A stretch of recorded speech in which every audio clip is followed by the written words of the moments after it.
back wall. And let's draw a little window. And let's decide, where is the eye level? Well, let's put it like right here. So I'm going to draw my eye level right here. It could be farther down. It could be, you know, up in here somewhere, but this is the back wall. And we're going to put the vanishing point right in the middle. So you take the vanishing point to each corner and start drawing your walls.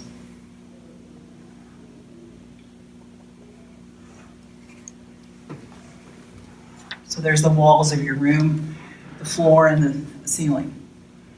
Now, if you're going to draw a door,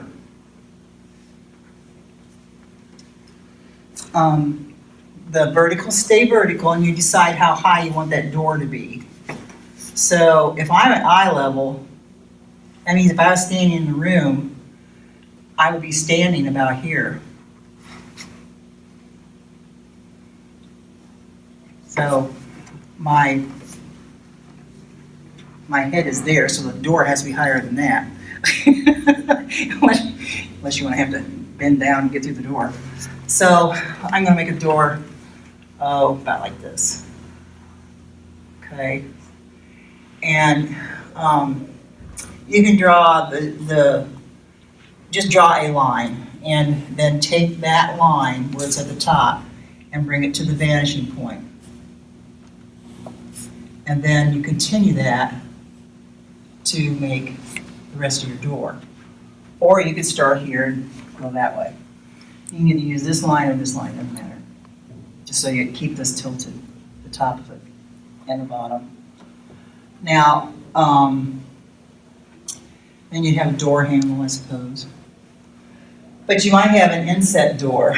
If you have an inset door, you just take a vertical line, and it doesn't go down all the way to the bottom because you've got the floor there. So you have to make a horizontal down here and erase that and bring it back farther. Well, it's got to follow the vanishing point. So, and this part of the door is, let's see. So it's inset. And since your eye level is down here, you're going to see the underneath of the door too. So make a horizontal line and then continue this to go to that vanishing point. Whoops. Something like that. Get the idea? So you're starting to get the feeling of depth now. And then put your doorknob in. Is this illustration on the handouts that you sent us? Not the inside. Okay. You have to. There is so much to this. Mine's You're going to have to study it on YouTube or something, or get on the internet. There's all kinds of illustrations on the internet to really, if you want to get more into it. Mm-hmm. But okay, let's say you got a picture here, and so you want the top to go to the vanishing point. I may have not have done that right. So it's going to be slightly tilted. The vertical stay vertical, and the bottom will go to that vanishing point also. But this stays vertical. This goes to the vanishing point because it's on the side. Or it could be a window or anything. If there's a window, then you draw the thickness of the window. So again, you're going to have a horizontal line going across there. It's not going to be very big because you got a deep horizontal right there, and then that goes back to the vanishing point. Now you're making the thickness of the wall.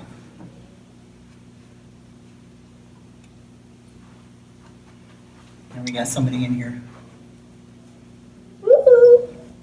Can you come out and play with me? But No, you're gonna draw a phone for her to call 911. Okay, so now let's say you got a table in here. So I'm going to draw the height of the table, and make the thickness of the legs going toward you, and the table that's closest to you, make the thickness of it. Looks like a big T or something. And then the part that goes away from you goes to the vanishing point. So it's going to go up there, and then you cut it off. Well, draw the side to the vanishing point too, and cut it off of the horizontal thing, and then bring your legs down. Now, since the legs are not right on the corner,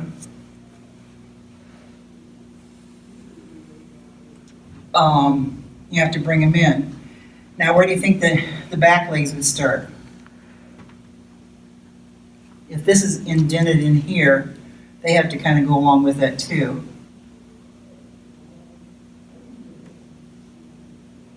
So, to get it correct for the back legs, they may not even show, but you go straight up to where the leg would connect to the top of the table, and you can draw a line back to the vanishing point.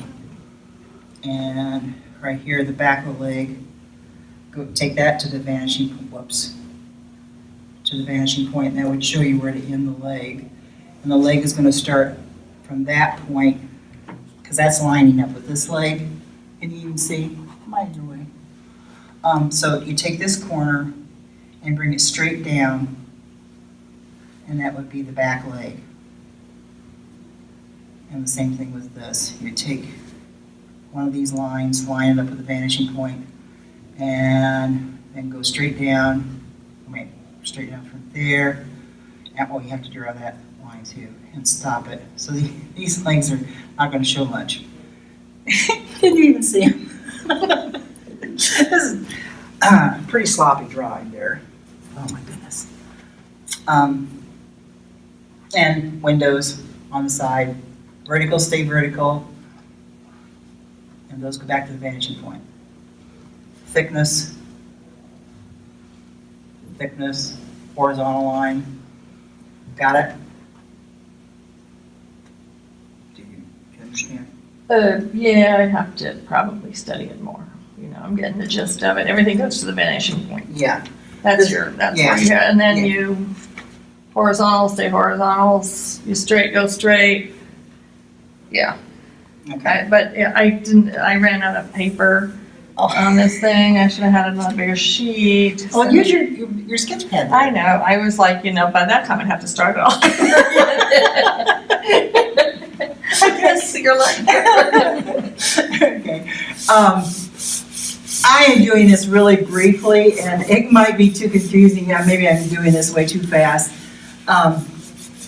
So that's where your homework comes in, because you can go back over it in your homework, and now you can look at it and think, what did she just say? And as you work it out, you can also look up on YouTube on 1-point and 2-point perspective. I don't think we're going to have time for 3-point, and 3-point perspective can get really confusing. Anyway. Now, was that 1 point or 2 That was 1 point. Okay, that's what I thought. Oh, this is 1 point? Oh, Yeah. You haven't even made it to 2 point? Okay. Having done 2 point, that was the inside looking at it from 1 point perspective.